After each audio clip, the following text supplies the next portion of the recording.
Assalamualaikum warahmatullahi wabarakatuh. Kami dari kelompok 7 yang beranggotakan Muhammad Yaspian Rahman, Erpan Wijaya Kusuma, dan Abdillah Rida Setiawan. Di sini kami akan membuat video yang berisi tentang pengertian, kedudukan, sifat, fungsi, dan makna Undang-Undang 1945 untuk tugas video ujian akhir pendidikan Pancasila. Pengertian Undang-Undang 1945. Undang-Undang Dasar ialah kumpulan aturan atau ketentuan dalam suatu kodifikasi mengenai hal-hal yang mendasar atau pokok ketatanegaraan suatu negara, sehingga kepadanya diberikan sifat kekal dan luhur, sedangkan untuk mengubahnya diperlukan cara yang istimewa serta lebih berat kalau 63 Pendidikan Pancasila mata kuliah pengembangan kepribadian (PK) dibandingkan pembuatan atau perubahan peraturan perundang-undangan sehari-hari.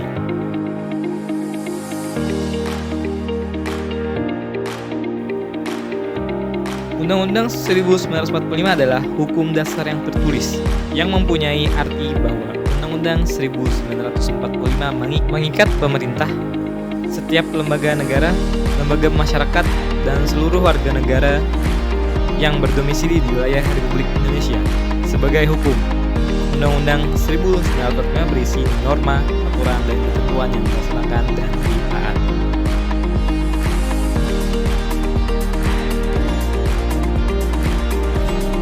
Secara teoritis, Undang-Undang Dasar harus memenuhi dua syarat, yaitu syarat mengenai bentuknya dan syarat mengenai isinya. Bentuknya sebagai naskah tertulis yang merupakan undang-undang yang tertinggi yang berlaku dalam suatu negara. Isinya merupakan peraturan yang bersifat fundamental, artinya bahwa yang tidak semua masalah yang penting baru dimuat dalam Undang-Undang Dasar, melainkan hal-hal yang pokok, dasar, atau asas saja. Penampilan hukum itu sendiri berubah sesuai dengan perkembangan zaman, sehingga isi dari Undang-Undang Dasar itu hanya meliputi hal-hal yang bersifat dasar saja. Baik, yang selanjutnya adalah kedudukan, sifat, dan fungsi Undang-Undang 1945. Yang pertama kita akan membahas kedudukan UUD 1945. Sebagai hukum dasar, UUD 1945 merupakan sumber hukum tertinggi dari keseluruhan produk hukum di Indonesia setelah Pancasila. Karena Pancasila merupakan sumber hukum dari segala sumber hukum di Indonesia. Jadi urutannya Pancasila dulu baru UUD 1945 ya. Produk-produk hukum seperti undang-undang, peraturan pemerintah, atau peraturan presiden dan lain-lain, bahkan setiap tindakan atau kebijakan pemerintah harus dilandasi dan bersumber pada ketentuan UUD 1945. Lalu yang kedua, sifat Undang-Undang Dasar 1945 itu seperti apa sih? Nah, Undang-Undang Dasar merupakan peraturan dasar sehingga hanya memuat aturan-aturan pokok, hanya memuat garis-garis besar sebagai instruksi kepada pemerintah pusat dan penyelenggara negara lainnya untuk menyelenggarakan kehidupan bernegara. Sedangkan aturan-aturan untuk melaksanakan aturan pokok itu diserahkan kepada undang-undang yang lebih mudah caranya membuat, merubah, dan mencabut. Dinamika kehidupan bermasyarakat, berbangsa, dan bernegara selalu berkembang dan tidak bisa dihentikan. Oleh karena itu, sifat aturan dasar yang tertulis dan mengikat harus elastis atau supel. Jangan sampai undang-undang dasar yang mudah tidak sesuai dengan keadaan zaman.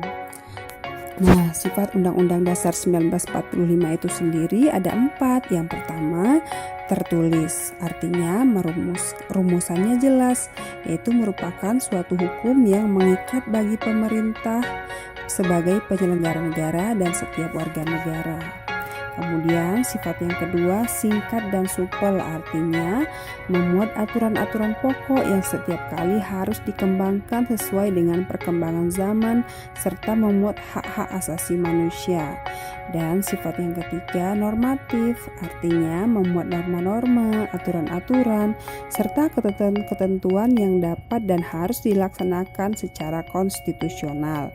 Sifat yang keempat, hukum positif yang tertinggi, artinya sebagai alat kontrol terhadap norma-norma hukum positif yang lebih rendah dalam hierarki tertib sistem hukum di Indonesia.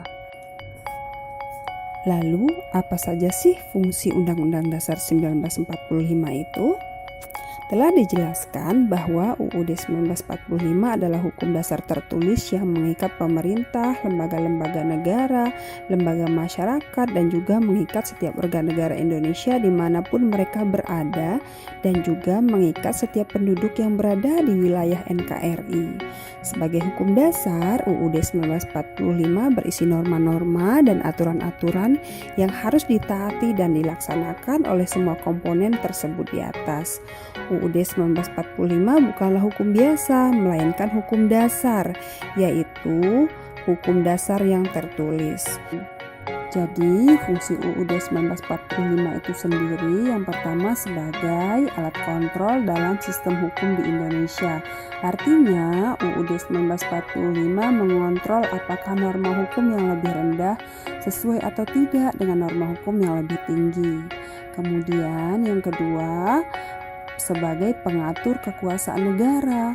Artinya UUD 1945 mengatur bagaimana kekuasaan negara disusun, dibagi, dan dilaksanakan. UUD 1945 membatasi dan membagi kewenangan para penyelenggara pemerintahan negara sehingga dapat tercipta keterkendalian dan keseimbangan atau check and balance di antara para penyelenggara pemerintah negara sesuai dengan asas trias politika dan menciptakan penyelenggaraan pemerintah yang bersih dan baik atau clean government. Nah, kemudian yang ketiga sebagai penentu hak dan kewajiban bagi hak dan kewajiban negara, aparat negara maupun warga negara. Lalu yang terakhir, apa saja sih arti penting UUD 1945 itu? Yang pertama, menjadi dasar dan sumber eksistensi berdirinya NKRI. Yang kedua, sebagai landasan konstitusional penyelenggaraan negara Indonesia, baik dalam penyelenggaraan pemerintahan, pembangunan nasional, maupun hubungan antara warga negara dan negara. Kemudian yang ketiga, sebagai aturan hukum yang tertinggi dalam tata urutan peraturan perundang-undangan nasional di Indonesia. Dan yang terakhir, sebagai salah satu pilar kebangsaan Indonesia, selain Pancasila, NKRI, dan Bhinneka Tunggal Ika. Selanjutnya adalah makna pembukaan Undang-Undang 1945. Undang-Undang 1945 merupakan sumber hukum tertinggi dari hukum yang berlaku di Indonesia. Pembukaan Undang-Undang Dasar 1945 merupakan sumber dari motivasi dan aspirasi perjuangan serta tekad bangsa Indonesia untuk mencapai tujuan nasional. Pembukaan juga merupakan sumber dan cita-cita hukum dan cita-cita moral yang ingin ditegakkan, baik dalam hubungan nasional maupun dalam hubungan pergaulan bangsa-bangsa di dunia. Pembukaan Undang-Undang Dasar 1945 itu mempunyai arti yang dalam dan lestari, karena dia mampu menampung dinamika masyarakat dan akan tetap menjadi landasan perjuangan bangsa Indonesia selama bangsa Indonesia tetap setia kepada negara proklamasi 17 Agustus 1945. Makna alinea yang pertama adanya keteguhan dan kuatnya pendirian bangsa Indonesia menghadapi masalah kemerdekaan melawan penjajah. Kemudian tekad bangsa Indonesia yang tetap berdiri di barisan yang paling depan untuk menentang dan menghapuskan penjajahan di atas dunia.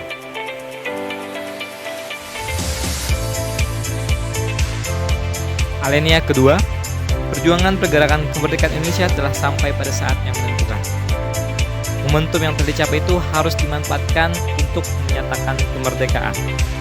Kemerdekaan tersebut bukan merupakan tujuan akhir, tetapi masih diisi dengan usaha mewujudkan negara Indonesia yang merdeka, bersatu, berdaulat, adil, dan makmur. Hal ini merupakan cita-cita nasional bangsa Indonesia.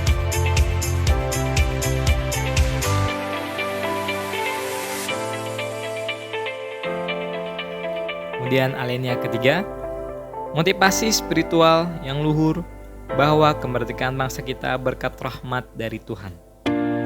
Keinginan yang didambakan oleh segenap bangsa Indonesia untuk hidup yang berkeseimbangan antara kehidupan material dengan spiritual dan kehidupan dengan akhirat. Pengukuhan melalui proklamasi kemerdekaan sebagai suatu negara yang berwawasan kebangsaan.